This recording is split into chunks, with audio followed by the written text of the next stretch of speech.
Guys, yan, magmamap tayo. Yan, mamapin natin yan para maninis tingnan sa mga umuupa sa atin. Guys, good morning.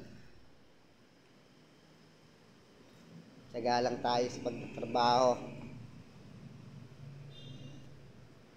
Yan, nagmamap tayo guys.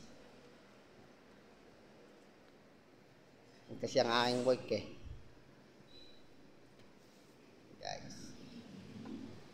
tamang linis lang tayo ngayon. Salamat guys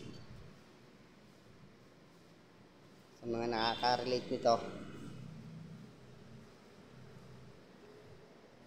Yung nakaranas nyo yun, yung mga nakakaranas ng ganitong trabaho, sana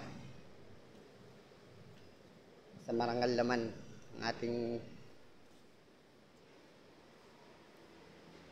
trabaho, malaban tayo ng parehas.